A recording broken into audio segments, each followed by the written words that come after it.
guys, it's Teacher Brooke here, and today we're going to be talking about setting up our online classroom. We have 4 tips for setting up a cheap online classroom that is an effective learning center.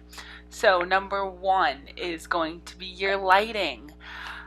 It's got to be one of the top things, because if the kids can't see you and you don't look approachable and you're dark and scary, they're not going to be engaged. And it's not a good learning situation at all. You need to have the lights on and be very approachable. So if you're teaching during daylight hours, if you can be by a window and get natural light, that would be great. I personally teach when it's dark outside. So the cheapest option for me with the best light was a 5-headed lamp. And why I chose this lamp is I can drag it all over my house. So if I need to move my classroom to a different room, I can just take the lamp with me. It doesn't matter if there's an overhead light or not. And I don't put the shades on the lamp so that it doesn't funnel the light. It blasts it, which I find makes less shadows and looks nicer. And then if you are in a darker space, you'd be surprised by turning the backlight up all the way on your computer how much of a difference that really makes. And what you really want to try to aim for is no scary shadows. See, I don't have a shadow on half of my face, and I'm not dark and scary. A little shadow behind your head is fine, but not major distracting shadows. And then tip number 2 is going to be positioning the camera.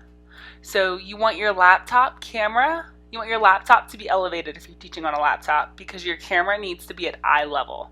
So you're looking directly into the camera and making eye contact with the students. Because if they feel like you're directly looking and teaching at them, it's that same feeling as in person versus I'm looking down and doing the notes. They're not engaged. Up at the camera and they're engaged. Major difference. So some tips to get that elevate your laptop up. I've used boxes plenty of times. I stack boxes on top of each other, and from a table, about 2 boxes, that's my perfect height. If you have a breakfast tray, that would also be a really good height, and then you could adjust it. And I have used a printer and a ream of paper before. Just put the printer, put the ream of paper on top, and put my laptop, and it works.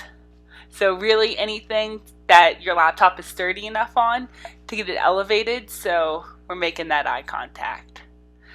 And then tip number 3 is your background, what the students will be seeing.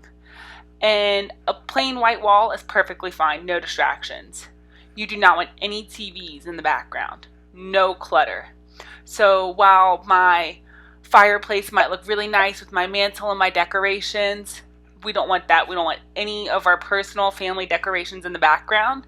We want this space to be our classroom and only dedicated to our classroom.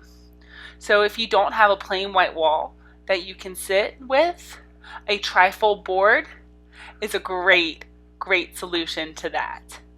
And you don't have to spend a lot of money on your background at all. My background personally is $2. Construction paper and bulletin board letters. I used to teach with a map behind me, but in my move the map ripped, and sometimes it would be a little weird with the glare from the lights. So no need to spend more than $5 on a backdrop, if that much. And then tip number 4, where to put your classroom. So a quiet place is going to be at the top of that list. Your classroom needs to be quiet so there's no interruptions, no barking dogs or kids in the background, because you want to be able to focus with your students and have them focus with you. And so some of the places that I've personally taught in that are kind of you wouldn't expect are a laundry room. I sit there and I put my laptop on top of the washer, box, laptop, perfect, ready to go. Quiet place as long as we're not running a load. It works out great. And I've taught in a garage before, and with that I had a white shower curtain, so I hung it over the garage door and it was fine. And I've also taught in a shed. We have hung 1 piece of drywall in a shed for me to teach, and it worked. And then a bathroom is actually a very common place for people to teach, because when they're on the road and traveling, because usually there's a wall behind the toilet. They put their laptop on the toilet, it's elevated perfectly at eye level, and they're ready to go. Great lighting from above.